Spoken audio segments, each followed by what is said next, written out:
Welcome to the New Warehouse Podcast, the podcast for those that are curious about what's possible inside their four walls. Before we get into this episode, let's hear a word from our sponsors that make this all possible. If you're thinking about voice picking, think EPG, the team behind Lydia Voice, the industry's #1 voice picking solution.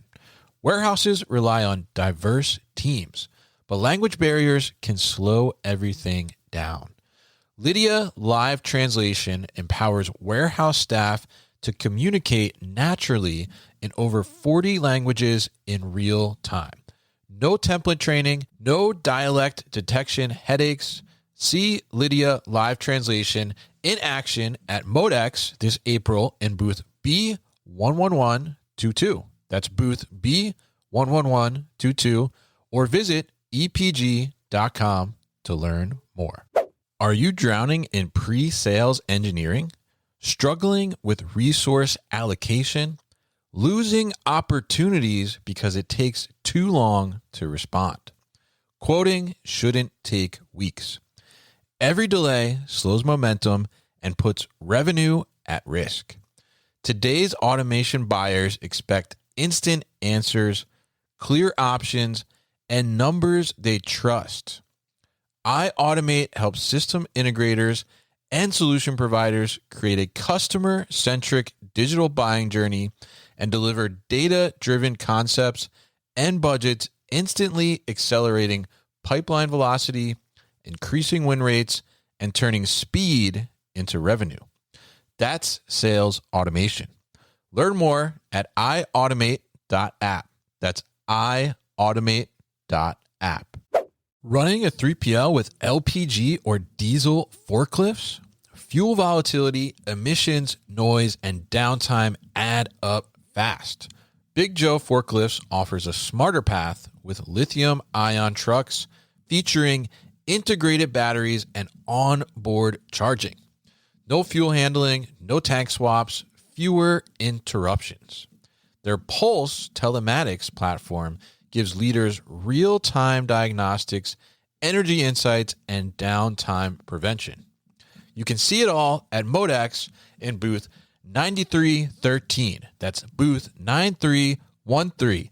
And a special bonus, if you say Kevin Lawton sent me, you'll get an exclusive swag package. Check them out, booth 9313. That's Big Joe Forklifts. There's no guessing when it comes to operations. We need the truth. Sergere provides that truth when it comes to your most critical systems and operations.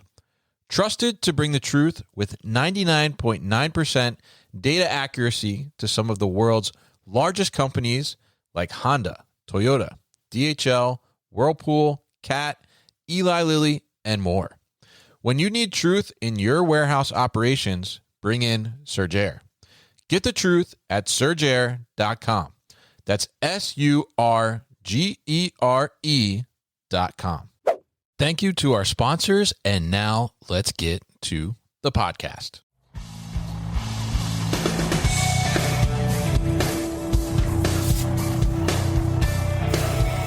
The New Warehouse Podcast, hosted by Kevin Lawton, is your source for insights and ideas from the distribution, transportation, and logistics industry. A new episode every Monday morning brings you the latest from industry experts and thought leaders. And now, here's Kevin.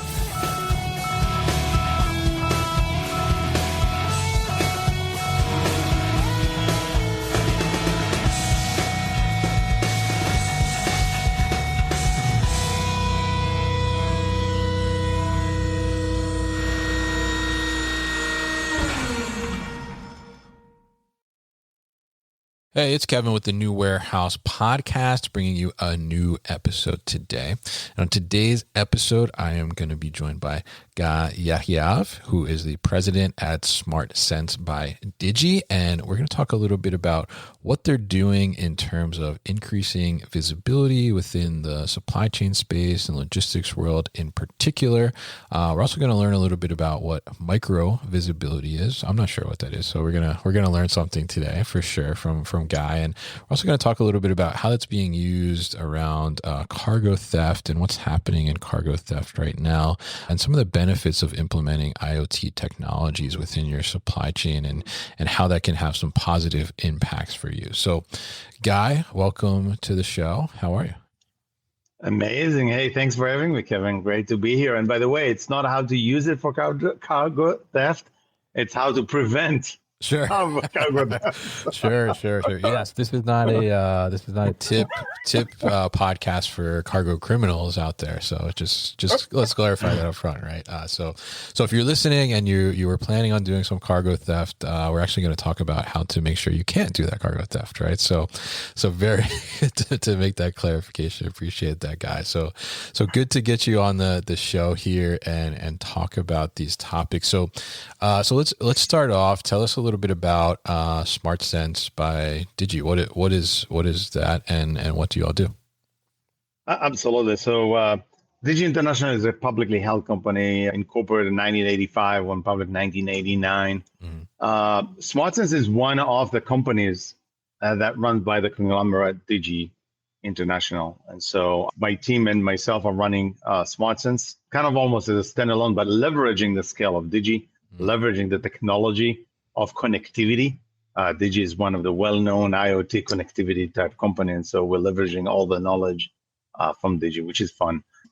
SmartSense is a well-known condition monitoring solution for many, many years, from 2015 and even beyond that. And so we serve the verticals of pharmaceutical manufacturing, retail pharma, healthcare, hospitals, as well as food manufacturers, groceries, restaurants, catering, K-12, and higher education.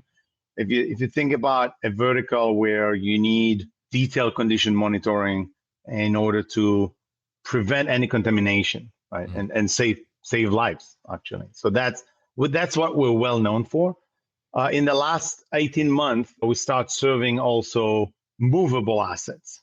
And so not just stationary type assets, like operating room pressure differential or like refrigerations and process of food flows.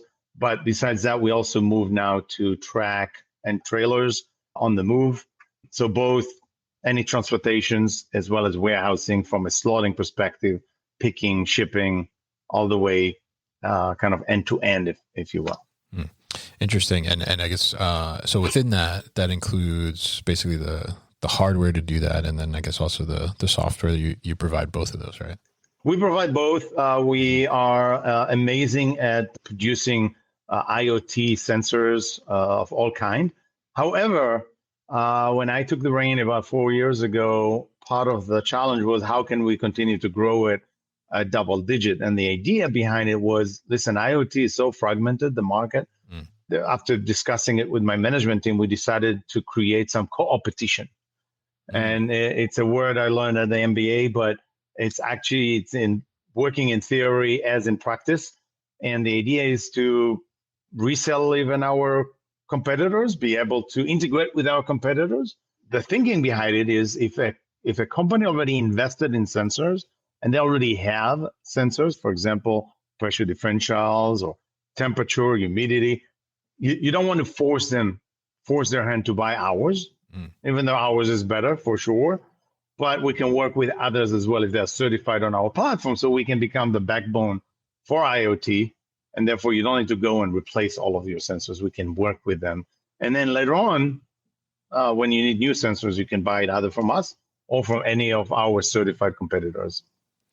Got it. Interesting. And I think that's very interesting to hear, because I think that, there's a lot of like synergies there, I imagine, even though, you said in some instances like, it's competitor, but we can also figure out a way to coexist in the market, which is an interesting strategy approach. So good to hear that. And obviously, a lot of the discussion around these sensors and IoT and things like that, and especially in the logistics and supply chain world, is all about this buzzword that we've heard for a couple of years now is visibility, right? So tell us, I guess, from your perspective and SmartSense's perspective, like, why is visibility such an important thing within the logistics world in particular? I would say it's even more than visibility. So if you take the last 2 decades and you put them on an X, late 90s, beginning 2000 was where the ERP and the supply chain application came to market more and more. And that's where a lot of data has been created. Still, even today, I think that there's a lot of warehouses that are using pen and paper, but less and less, right? So the digitalization era, if you will, was on the early 2000 to early 2010, if you will, the teens type years. And with all of this data, it was lacking visibility. And so a lot of reports came by. Well, reports is one type of visibility. But what we find out is that if I'll share with you an Excel spreadsheet and I'll share it with 5 others, people would take different takeaways from those spreadsheets because people read numbers differently. Yeah. And so we tend to just create a prescriptive analytics, we call it, which means once you find that something going sideways, condition monitoring, a trip, a certain route of a trip was supposed to go from A to B and it stopped at C for 5 minutes for some reason. We'll talk about those reasons later. But let's say that there's an exception, right? An excursion. Well, when you send the excursion, don't just send a bunch of report or X's on a map. Send actually what you actually found. So hey, there was route number 123 from DC of company Acme A to a warehouse of retailer B, and it stopped on the way at a large parking lot with great, amazing toilets, but 20 more minutes than approved. And there's a suspicious there. Click here to see more, and then you click on it, and then you see, and then it actually provide you the SOPs. What do you need to do?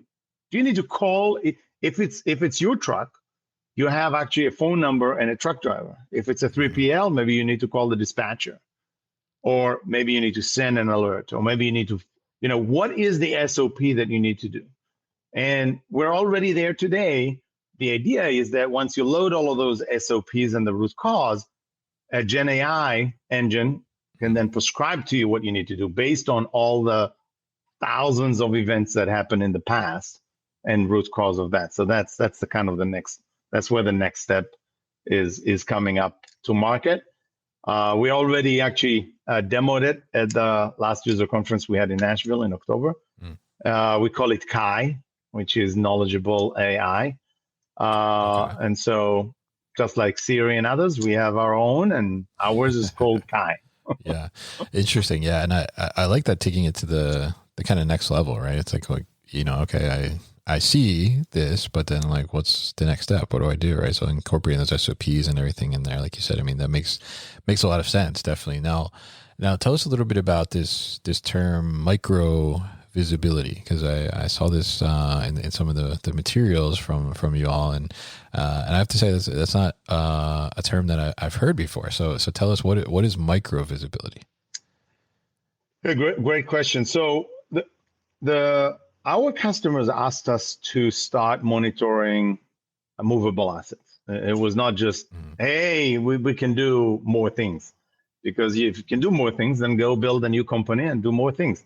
But our customers ask us to continue and evolve our solution and actually create even a revolution, not just an evolution, to help them with a black box that they have. And the black box that they have was, when I ship my cancer treatment to 100 clinics, the clinics sometimes claim that they never got it, or they got it with a wrong temperature, or there was excursion, or the medicine is bad and the medicine cost me $10,000.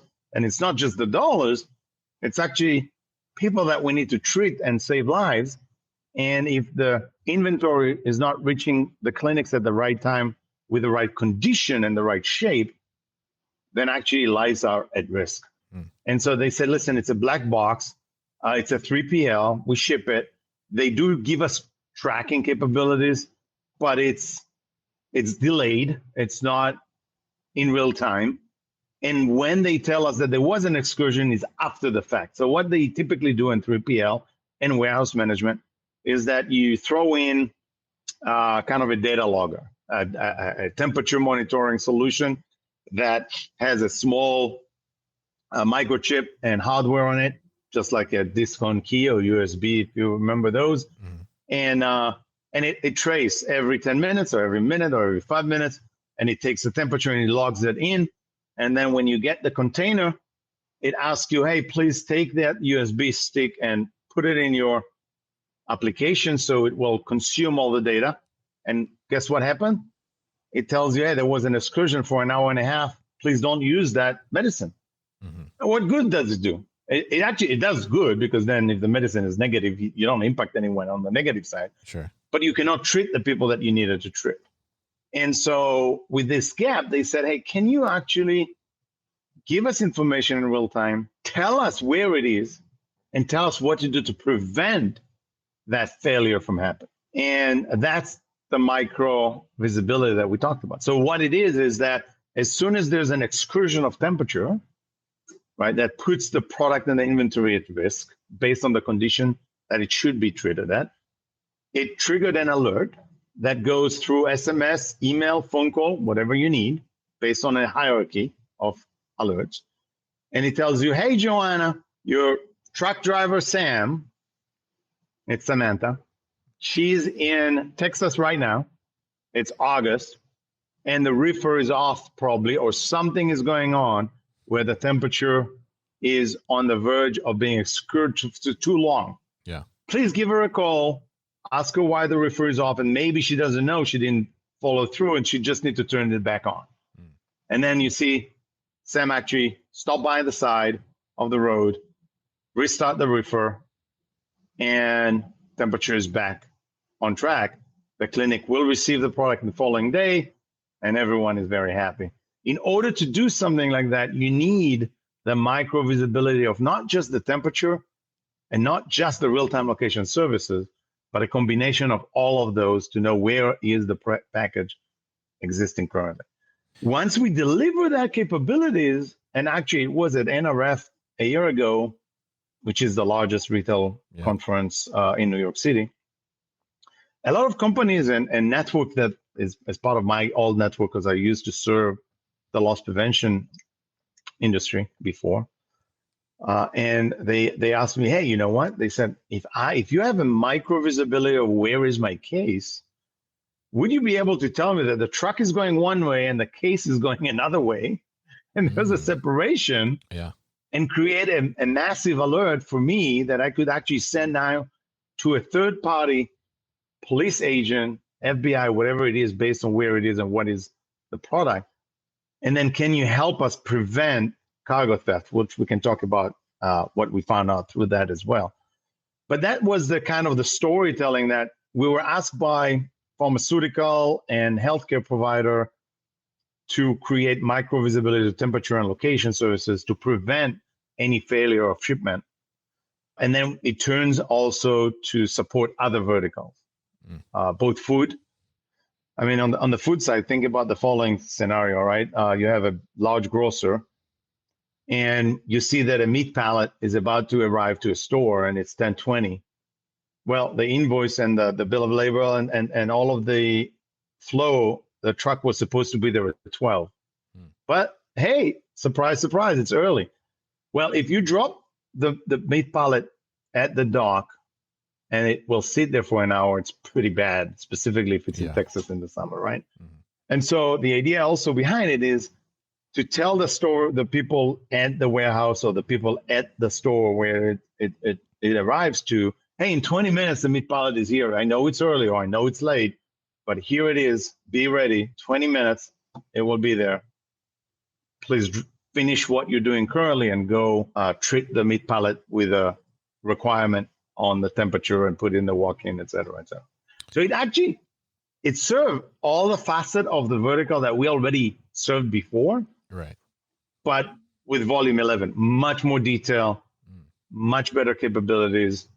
And again, both saving on minimizing waste, as well as saving on health of people, because we will cater products, both medicine, vaccine, as well as food that was in the right condition all along. Yeah, absolutely, and I love that, and I love the use case too of Samantha with her reefer, right? I mean, I think that makes a lot of sense because it's kind of like, you get visibility, you see the truck is moving right along to its destination, but then how do you pair that up with knowing that, I guess, instead of waiting until that truck shows up to know that, oh, the reefer was not on, right? Or something went wrong with the reefer and now you've lost it. It's like you're actually mitigating that risk a little bit more and you're able to prevent the waste of that, as you said. So very interesting there. And obviously, dependent on the type of product or the industry you work in, like the level of visibility may be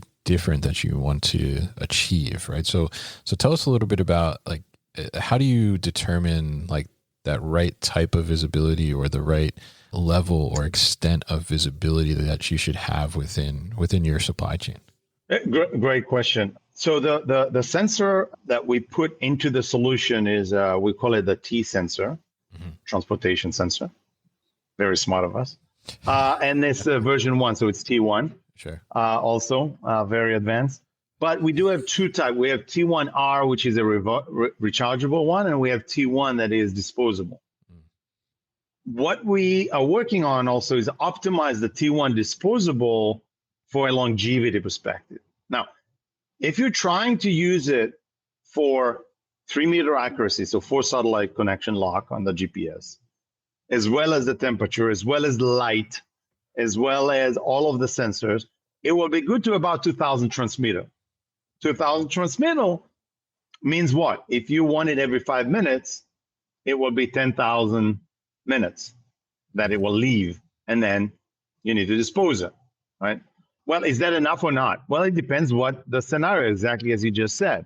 If the scenario is, hey, I don't need a 3-meter accuracy, I just need to know if it's on the move or not, well, we can just triangulate the cellular towers, and then it's about 1,000 feet accuracy, which then we also found that, hey, when it's even arriving at the warehouse, you're not sure if it arrived to the warehouse yet or not because you're not that accurate.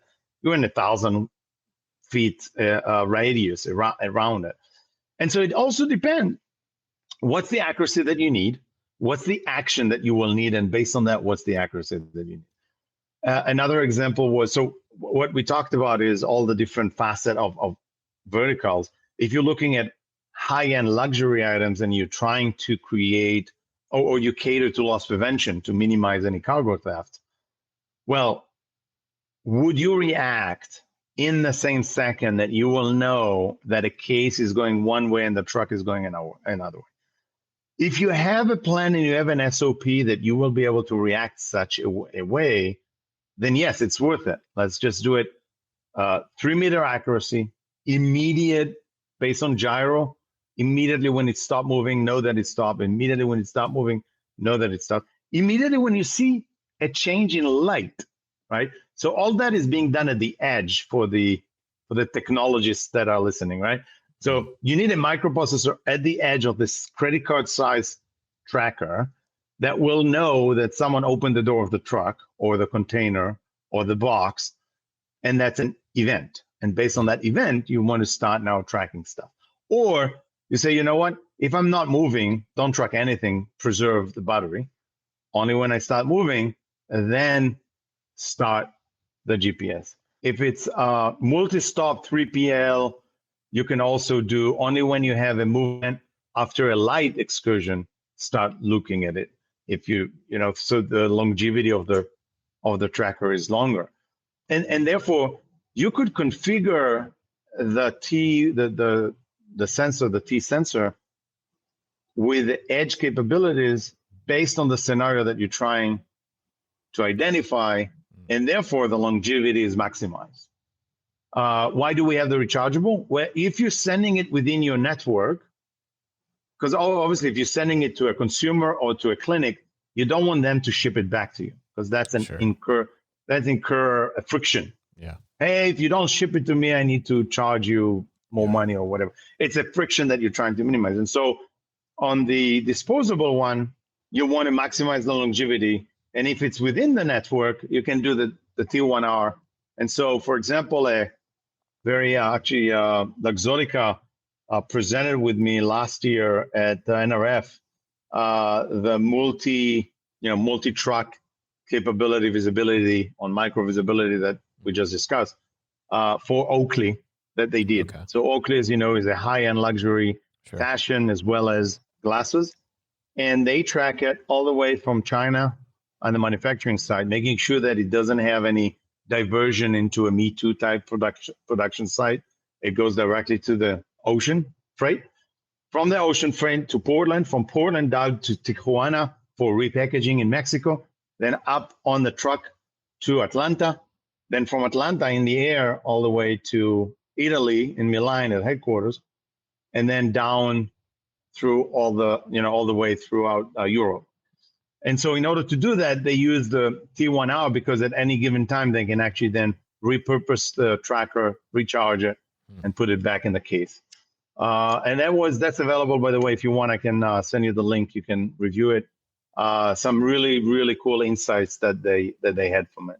Yeah. Interesting. So it sounds like, I mean, there's varying degrees, right? It's visibility and other factors too to consider, like the disposable versus rechargeable. And I guess that kind of chain of custody or lack of chain of custody, if you don't want to create that friction point, like you said, which is a really great point to consider as well. So now let's talk a little bit about, because, a lot of the visibility, right, is trying to help in protecting those goods throughout the supply chain as they're moving throughout, right? And you mentioned the use case there where the truck is going this way and all of a sudden the carton is going the opposite way, right? And like what's happening there, right? So cargo theft obviously is something that's been a huge topic within supply chain for the last few years, and seems like it's kind of continuing to rise. And I think most recently, if I think about, Guy Fieri, another guy, like Guy Fieri got all his tequila stolen, right? And that was like a big deal because it's Guy Fieri, but that's happening all the time, right? And it's not just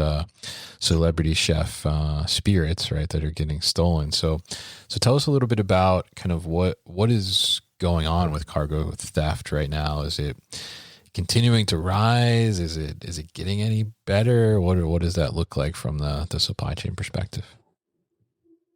So when you look at the trend of fraudulent type trend on loss prevention or organized retail crime or overall organized crime for supply chain as well, it is on the rise, and it's going backwards in the supply chain because there's more and more technology that helps prevent organized retail crime to do their job at the stores. So at the stores today, the only leak is like eaches. So people steal one or two items. Sure. They can conceal it. They can be, it could be a bad actor that also works at the retailer that helps. But those would probably be eaches lost. It's still lost. When you lose a product, you lose the whole margin plus the cost. Mm-hmm. So if it costs you X and the margin is Y and all of that is Z, you lose the whole Z. So in order to actually recoup it, you need to sell multiple items because the only profit that you're getting is the Y, right? So you need to sell actually 3-4 times more in order to recoup whatever was sold. But in supply chain, it's very, very much like cybersecurity. You're as strong as the last chain. Sure. And if you have a bad actor that works in 3PL or a truck driver or someone that tip the drivers in order to go to the restroom in specific parking spots and parking lots, or even stop in the middle of the desert, there's actually certain areas in the middle of the country that you and I never visited, that they stop to go out and just pee for 5 minutes. Yeah. And guess what happened? A whole wall of the truck is being screwed out. So not, because on the door, you may have number of doors open, closed. Sure. But if you screw the doors out, the side out, you can actually take some inventory out, put the screws back up. The truck driver come in, and the truck driver never knew that it was stolen. Yeah. What happened through that is that number one, pressure in the containers changed, light typically changed. Okay. And movement is stop and then start moving again. Mm-hmm. And so when we put the tracker and when we design all of it, we created different excursions on luminance change. So it's not the light itself, it's the change of light. Because in a container, if it's not a reefer, you may still have light going through the screws, a little bit light, right? But when you open a wall or you open the door, a lot of light suddenly comes in. And so we looked at an excursion at the edge on light change rather than the luminate itself. So instead of having an excursion, if you get 10,000 luminate, now it's excursion. Instead of that, we said actually any excursion of change of luminance will be enough to create an excursion for text and email message with a description of what is the change. Massive change, small change. Why? Because at night, even the star's light change the sensibility of the light of our sensor. So even if there's no actual light and you open the door, you will actually identify that. And so because of that bad actor, supply chain is still very, very fragile from an organized crime ability to penetrate supply chain. Sure. Both in a warehouse, by the way, as well as when the truck is moving. There's different when I speak with supply chain loss prevention executives. And by the way, in Columbus here, I'm going to meet someone else in that arena on the fashion side. They have different areas in the country that they ask the 3PL or their own trucks do not stop for about 100 to 150 miles in those areas.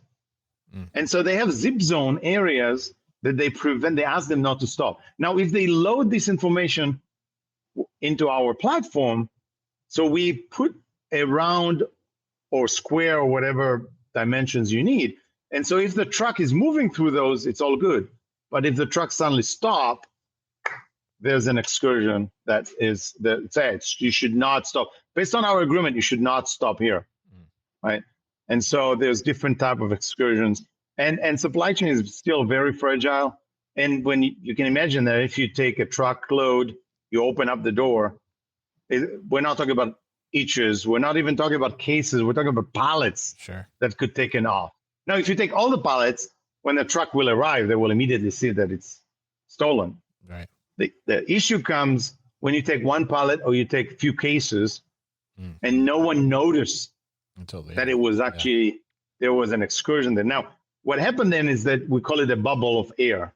You expected 12 cases and you only got 10. Who will notice that? No one. Yeah. And at the end, this 10 bubble of air will come up to the store or to the clinic or to the end goal. And only then suddenly you say, oh, someone stole 2 cases at the store. They will not even identify that it was stolen way upstream through the supply chain. And therefore, when they will zoom in to actually magnify the area, they will magnify a wrong area and you will not trace the root cause of where was it actually stolen. Interesting. Yeah. It's way too far away or way too long at that point, right? To kind of do too long and too late.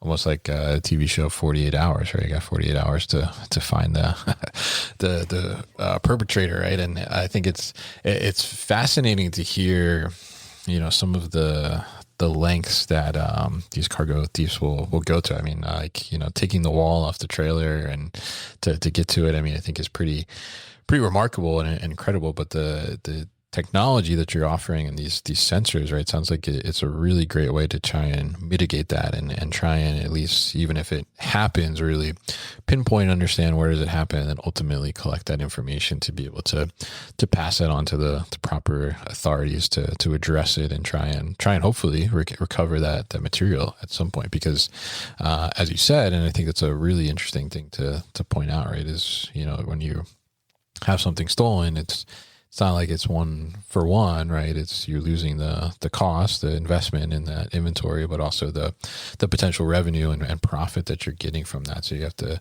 sell X amount to even try and recoup from that loss, particularly. So really interesting to talk to you today, Guy, and learn about this and hear, go deeper on visibility and kind of what is even possible around visibility. Like, I certainly learned some things today that I didn't realize were that possible to get that far into the details and the kind of the weeds of the visibility and those little nuances to understand and see. So really interesting, the technology you're working on and bringing to the market. So really appreciate you coming on and speaking with us. If people want to learn more about SmartSense or dig deeper into what you're offering, what's the best way to do that?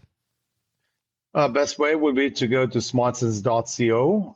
That's where our website, and ping us on any questions. When you mentioned the wall that they're going, the organized retail crime or the organized supply chain crime, Sure. if you will, when they go and they take the whole wall, they don't just do that. They also have different Geigers that they are looking for waves to find sensors. And so the way that we build the sensors on the edge is that it doesn't always transmit a signal. And so if they actually go and search for it, they will not find it because it's very random. And then if they actually pick it up and start taking it over, that's where we also say, hey, it's in the wrong direction. It's not on the route that was designed. Here I am, trace me. And when they put it back on the shelf, it will actually dormant and it will send us the last position. So if you go into a fencing of a warehouse of a stolen goods, we'll be able to give it to the FBI to go and raid it and find all the goods that were stolen. Interesting. So the thieves are actually wised up to the sensors and have come up with a way to try and detect them in the first place. That's pretty interesting. That's the first time I've heard that, actually. So that's fascinating. Really interesting and really great to talk to you. And I think we could probably maybe do a future podcast all about the different ways that thieves are trying to break into things and steal cargo here. So really appreciate you coming on once again. And we'll definitely put all the information about SmartSense in the show notes as well as at thenewwarehouse.com. So Guy, thank you once again for your time on the show today.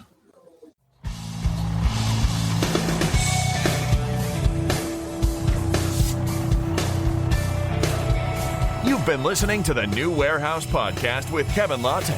Subscribe and check us out online at thenewwarehouse.com.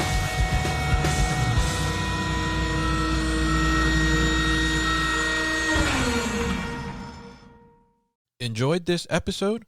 Make sure you are subscribed to the podcast, and for more content from the New Warehouse, find us on LinkedIn and YouTube. Links to subscribe can be found in the show notes, and for everything The New Warehouse, head to thenewwarehouse.com.